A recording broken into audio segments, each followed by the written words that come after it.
The EU opened an antitrust investigation into Google's AI practices. Trump now says NVIDIA can sell its high-end AI chips to approved customers in China. And Congress removed right to repair language from next year's defense bill. It's Tuesday, December 9th, and here's a quick look at tech in the news this morning from Engadget.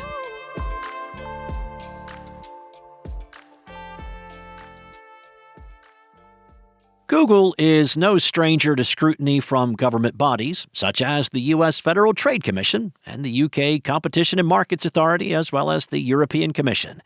Now it can add another probe to its list. The European Commission has opened an antitrust investigation into the company surrounding the content used for its AI tools.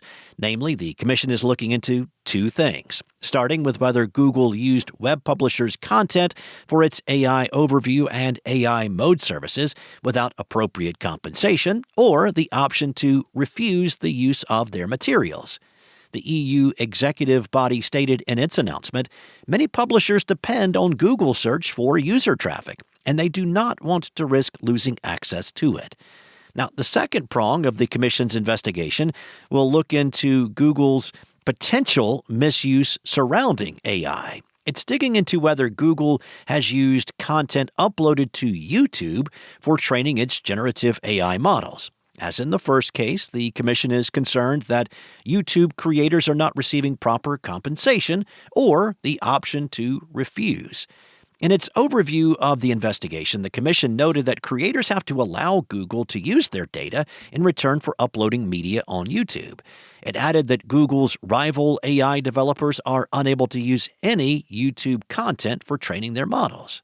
Teresa Ribera of the European Commission said, AI is bringing remarkable innovation and many benefits for people and business across Europe, but this progress cannot come at the expense of the principles at the heart of our societies. This is why we are investigating whether Google may have imposed unfair terms and conditions on publishers and content creators while placing rival AI model developers at a disadvantage in breach of EU competition rules. A Google spokesperson told Engadget that the investigation risks stifling innovation in a market that is more competitive than ever. Europeans deserve to benefit from the latest technologies, and we will continue to work closely with the news and creative industries as they transition to the AI era. President Trump wrote on Truth Social this week that NVIDIA is now allowed to sell its second-best H200 processors to China rather than just the sanction-approved H20 model that China had previously declined to buy. The U.S. will collect a 25% tariff on those sales, the Commerce Department confirmed yesterday. Trump said he informed China's President Xi Jinping of the decision and that he responded positively. The Commerce Department is finalizing details, and the administration will take the same approach with AMD, Intel, and other U.S. companies. He added that the administration would protect national security, so the latest Blackwell and upcoming Rubin chips are not part of the deal. The 25% tariff would be higher than the 15% the White House suggested in August.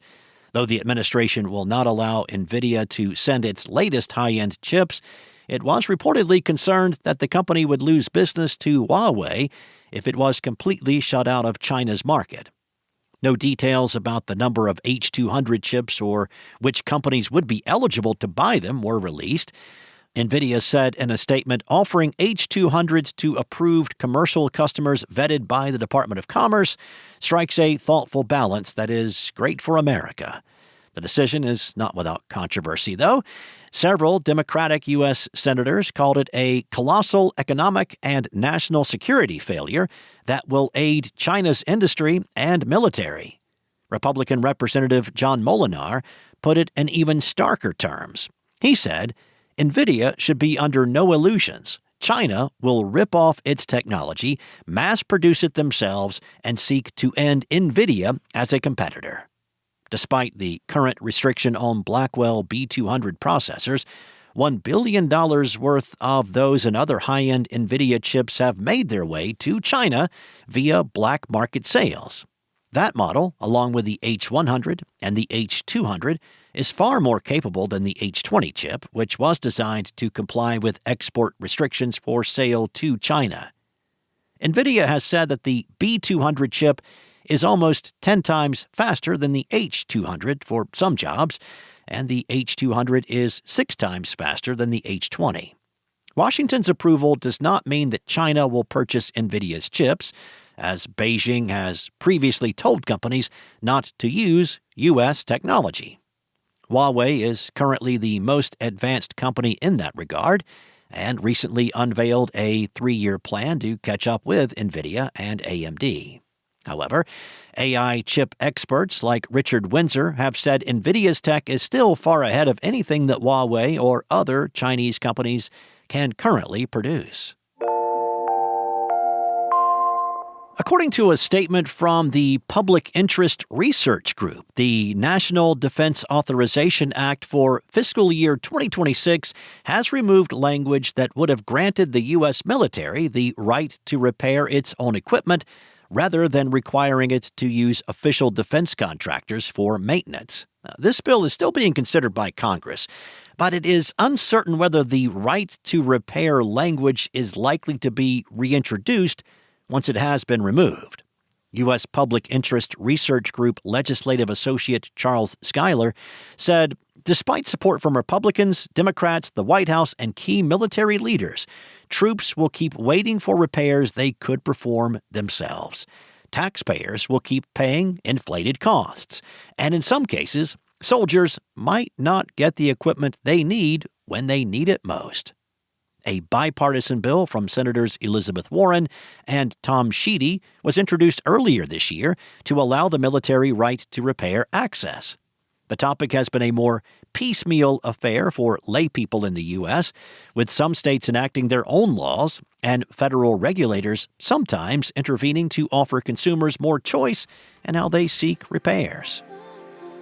Thanks for listening. There's more tech news at Engadget.com.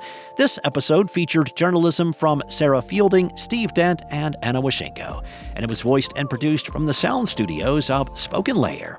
Enjoy your day, and I'll be back tomorrow with more tech news from Engadget.